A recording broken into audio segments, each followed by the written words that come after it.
Bonjour, je vais vous parler aujourd'hui de l'importance stratégique du sport. C'est un sujet qui peut paraître curieux. Le sport, c'est la compétition, c'est la distraction, c'est le business, c'est le spectacle, mais c'est également de la stratégie.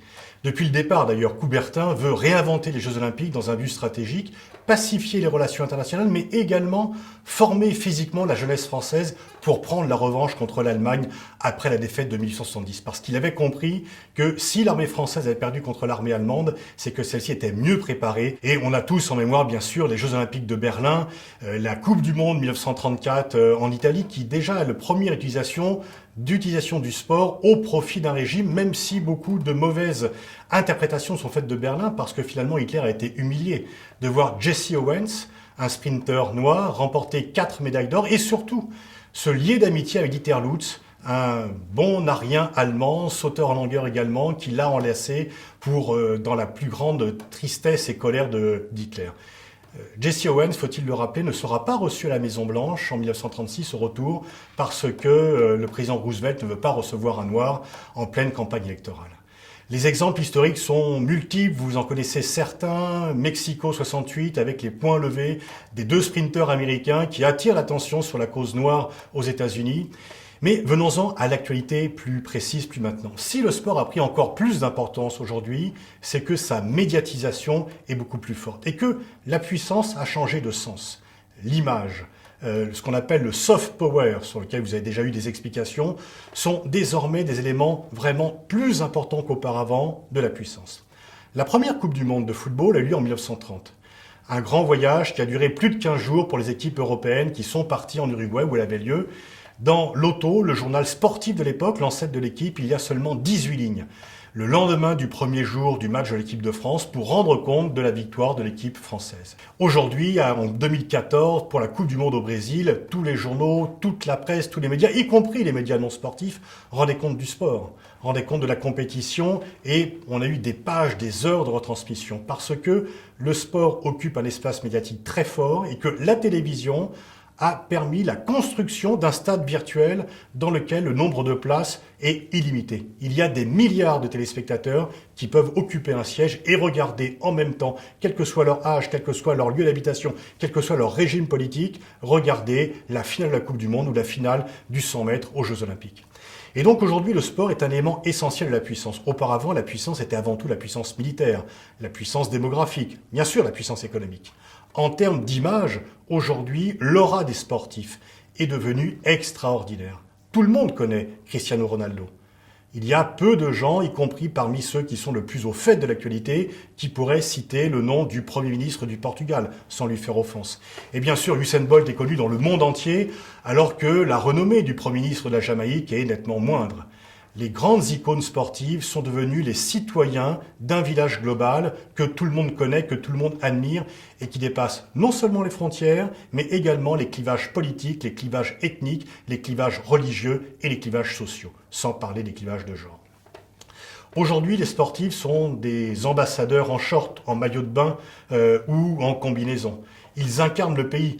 Tout le pays vibre. Là aussi, les clivages sont dépassés lorsque l'équipe nationale de football joue, lorsque un champion remporte une médaille, le pays entier se réunit et le prestige est énorme et il va bien sûr servir toute la population. Et bien sûr, un enfant ou un citoyen va admirer un sportif même s'il n'a pas sa nationalité. Et donc le prestige des sportifs rejaillit très largement au-delà des clivages stratégiques normaux. Et donc dans un monde globalisé où l'image, la réputation, le soft power est un élément essentiel du rayonnement d'un pays, eh bien finalement les sportifs d'un pays viennent au service du drapeau. Au cours de la guerre froide, États-Unis et Union soviétique rivalisaient en termes d'armes nucléaires, en termes de nombre de chars, de nombre d'avions, en termes de conquêtes dans le tiers-monde, de bases avancées, mais également en termes de médailles olympiques. On faisait le décompte Olympiade après Olympiade de qui avait le plus de médailles d'or et donc qui avait le meilleur régime. C'était une façon de communiquer sur la supériorité du régime capitaliste ou communiste vis-à-vis de l'autre par le fait qu'il permettait de remporter le plus de médailles. Aujourd'hui, la définition traditionnelle d'un État, que l'on apprend tous dans les manuels de droit international, c'est un gouvernement, un territoire, une population. Il faut ajouter une délégation olympique ou une équipe nationale de football. Et d'ailleurs, les jeunes États indépendants, soit à la suite de la décomposition d'empires, soit à la suite de la décolonisation, luttent à la fois pour avoir leur place à l'ONU, mais surtout à la FIFA, au comité olympique international, parce que l'équipe olympique, l'équipe de football, elle est vue par tous les citoyens. Elle est dans le nation building beaucoup plus importante, beaucoup plus efficace, beaucoup plus effective et immédiate qu'une ambassade au siège des Nations Unies qui parlera moins à l'ensemble de la population, y compris dans les campagnes reculées. Et on voit que tous les États, à leur manière, ont une diplomatie sportive. Récemment, en France, Laurent Fabius, le ministre des Affaires étrangères, a nommé un ambassadeur pour le sport. Ce n'est pas un aficionado, il l'a fait de façon réellement rationnelle, en disant que le sport va augmenter, que la réussite sportive, que l'organisation de grandes compétitions va augmenter le prestige, le rayonnement de la France. On connaît le cas du Qatar, très petit pays assez riche qui mise beaucoup sur le sport pour exister sur la carte. Et regardez, avant le Qatar, depuis le début des années 2000, investit des milliards en France. Seuls les spécialistes de géopolitique avaient entendu parler de ce pays. En 2011, pour 70 millions d'euros, ils achètent le Paris Saint-Germain, club de Paris qui a la Tour Eiffel sur le maillot. Depuis, le nombre d'articles, de documentaires, parfois à charge, parfois plus élogieux, sur le Qatar est devenu sans commune mesure. Et donc, grâce au sport, le Qatar a obtenu une reconnaissance internationale que même sa richesse ne lui permettait pas et que sa taille et sa démographie ne lui permettaient en aucune façon. Les États-Unis ont aussi une diplomatie sportive, envoyé des champions dans des pays, et notamment sur le continent africain, pour populariser l'image des États-Unis. Et puis les Chinois, avec les Jeux Olympiques de 2008, c'était une façon d'être reconnu comme étant au centre du monde, comme étant pleine partie de la mondialisation et n'être plus le pays un peu humilié, un peu en dehors. Et les Jeux Olympiques de Pékin pour la population et le gouvernement chinois, mais également la population, a été le point d'aboutissement. Finalement, 2001, date importante pour la Chine, c'est à la fois la désignation de Pékin comme ville hôte des Jeux Olympiques de 2008 et l'entrée dans l'OMC. Et l'un est bien sûr plus important économiquement, mais l'autre symboliquement est plus important. Et on a vu comment Poutine s'est servi des Jeux Olympiques de Sotchi pour finalement redonner une sorte d'aura, laver l'affront du boycott de 1980 des Jeux de Moscou du temps de l'Union soviétique. Londres est passée première destination touristique mondiale en 2013 dans la foulée de Jeux réussis à Londres en 2012 et la Grande-Bretagne en a également tiré parti.